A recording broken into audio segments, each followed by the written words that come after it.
আজ আমার জীবনের একটা অত্যন্ত গুরুত্বপূর্ণ দিন। আমি একজন সৈনিক।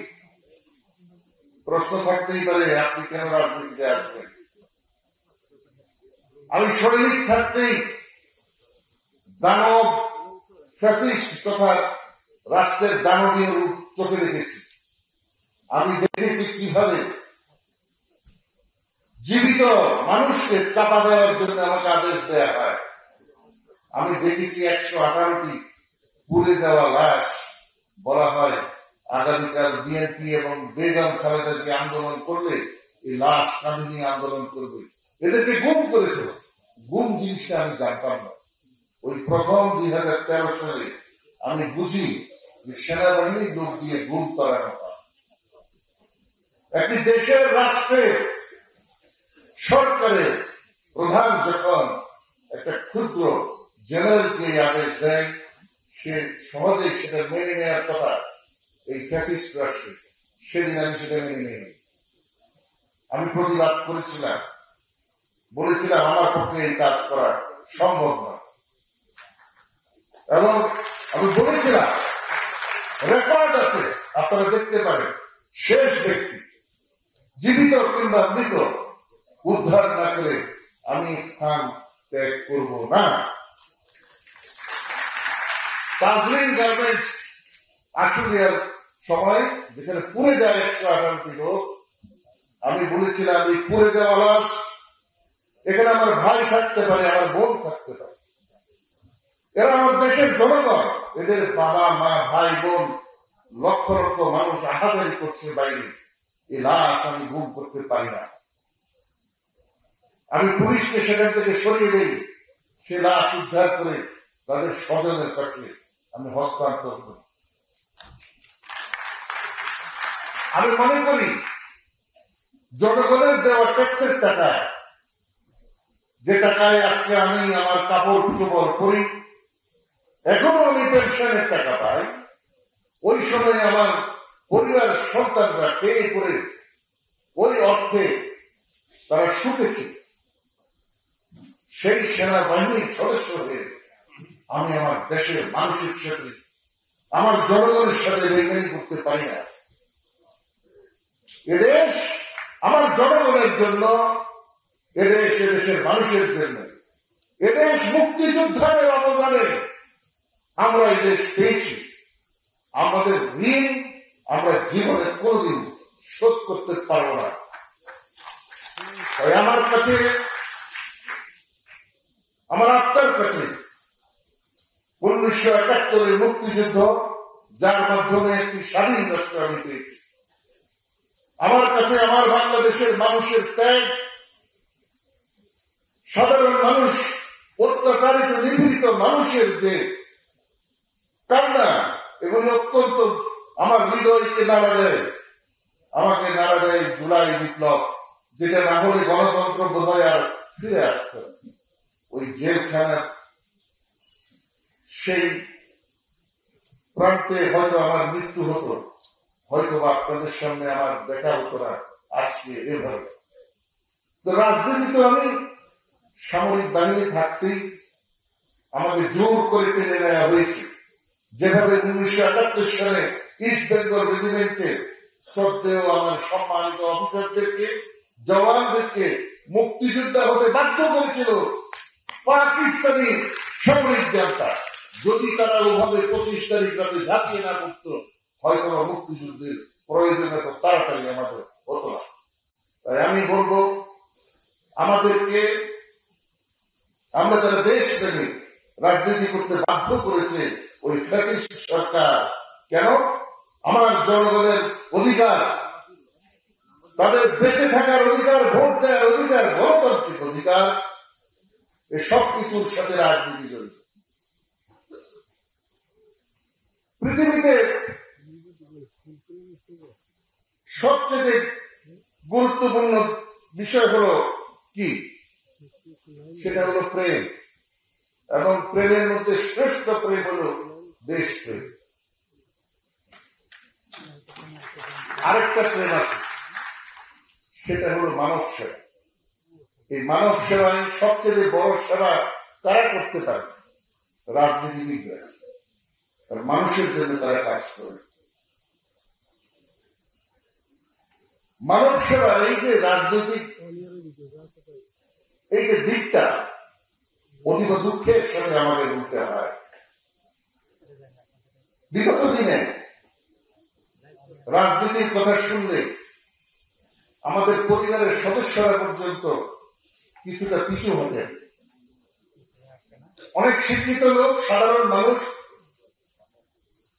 খেটে খাওয়া মানুষ, শ্রমিক, রিক্সাওয়ালা, জেলে কামার কুমার আমাদেরকে বলে রাজনীতি এখন পেশায় পরিণত হয়েছে, রাজনীতি একটি ব্যবসাতে পরিণত হয়েছে, রাজনীতি মানে চাঁদাবাজ তৈরি করা, রাজনীতি মানে মানুষের উপরে অত্যাচার করা। শুনতে বাধ্য হই, আসলে কি তাই? রাজনীতিটা কি উপার্জনের উপায়? আমি তা এখনো মনে করি না। রাজনীতি হচ্ছে মানুষের জন্য নিজের মূল্যবান সময় নষ্ট করা।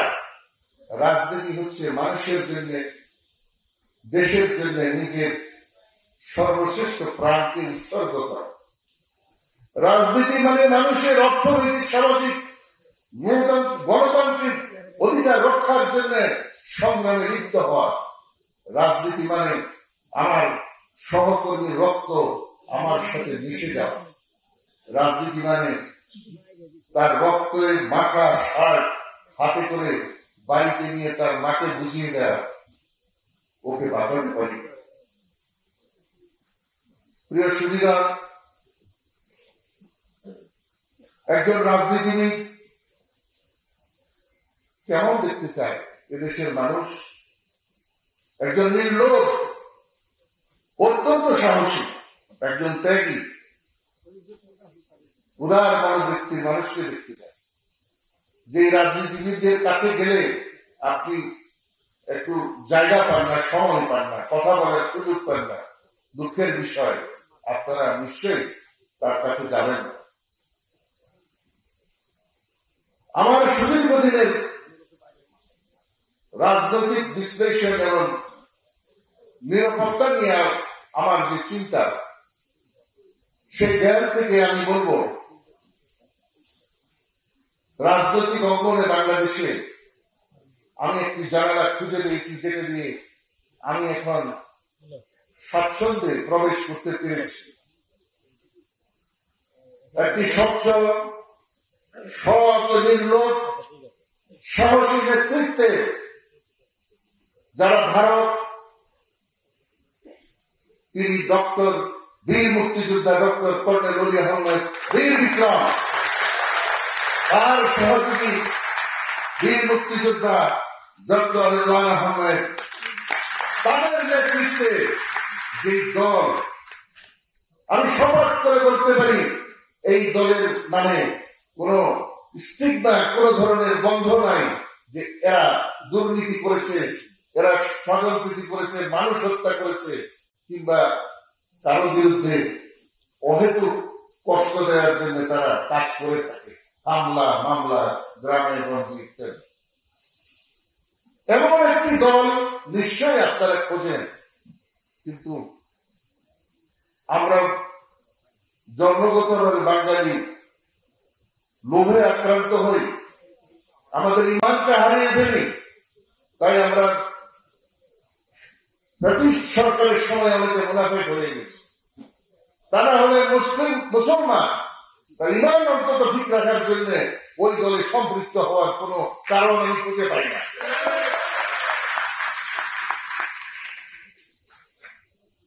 আমি আমার অন্তরাত্মা দিয়ে বিশ্বাস করি, আমার দলের মাননীয় চেয়ারম্যান, সেক্রেটারি জেনারেল, যেসব অতি উচ্চমানের শিক্ষিত প্রেসিডিয়াম সদস্য, ভাইস প্রেসিডেন্ট এবং কেন্দ্রীয় সদস্যরা আছেন, তাদেরকে সাথে নিয়ে বাংলাদেশের জনগণের জন্য একটি সত্যিকারের সুখী, সমৃদ্ধশীল একটি গণতান্ত্রিক রাষ্ট্র ব্যবস্থা নির্মাণ করা কোন কঠিন কাজ না। দরকার আপনাদের মতো যারা কর্মী, আপনাদের মতো যারা সহযোগী, যারা বাংলাদেশের প্রত্যন্ত অঞ্চল থেকে আজকে ছুটে এসেছেন আমার কথা শুনে, সত্যিকার অর্থে আমরা যদি এইভাবে মিটিং মিছিল করার চিন্তা করতাম, কয়েক লক্ষ লোক আমরা আয়োজন করতে পারতাম, সেটা আমাদের উদ্দেশ্য ছিল না। অতি অল্প সময়ে টেলিফোনে দুই একজনকে বলেছি, আমি সেই জন্য আপনাদের কাছে কৃতজ্ঞ। আসুন আমরা একটা স্বপ্ন দেখি একটা সুন্দর বাংলাদেশে, শোষণহীন, একটা সত্যিকার অর্থে যে দেশে মানুষের মর্যাদা এবং তাদের কর্মসংস্থান, তাদের নিরাপদ বসবাস করার নিশ্চয়তা, আদালতে গেলে বিচার, স্কুল কলেজে শিক্ষা, হাসপাতালে গেলে চিকিৎসা, এই সব কিছু পাওয়ার নিশ্চয়তা আমরা নিশ্চিত করার জন্য একটা সত্যিকারের আদর্শ এবং যাদের কমিটমেন্ট আছে এবং রাজনৈতিক নেতৃত্বের সাথে একত্র হয়ে আমরা লিবারেল ডেমোক্রেটিক পার্টিতে সম্পৃক্ত হই। বাংলাদেশের টেকনাফ থেকে তেতুলিয়া, সুন্দরবন থেকে তামাবিল, এই আওয়াজ করুন আপনারা সবাই, আসুন এমনিতে যোগ দেই এবং বাংলাদেশ বিনির্মাণে আমরা ভূমিকা রাখি। আগামী বছরগুলি হোক লিবারেল ডেমোক্রেটিক পার্টির বছর, আমাদের আদর্শ জনগণের হৃদয়ে যাতে ছড়িয়ে যায়। আমরা স্বপ্ন দেখব ছাতার নিচে বসে, কিন্তু ঘুমিয়ে নয়। যে স্বপ্ন মানুষ ঘুম জেগে দেখে সেই স্বপ্ন বাস্তবায়ন হয় না। আমরা জেগে জেগে স্বপ্ন দেখব, আমাদের সর্বশক্তি নিয়োগ করে ইনশাআল্লাহ একটা সুখী সমৃদ্ধশালী বাংলাদেশ আমরা সৃষ্টি করব। বীর মুক্তিযোদ্ধা ডক্টর কর্নেল অলি আহমেদ বীর বিক্রমের নেতৃত্বে আল্লাহ আমাদের সহায়ক। বাংলাদেশ জিন্দাবাদ।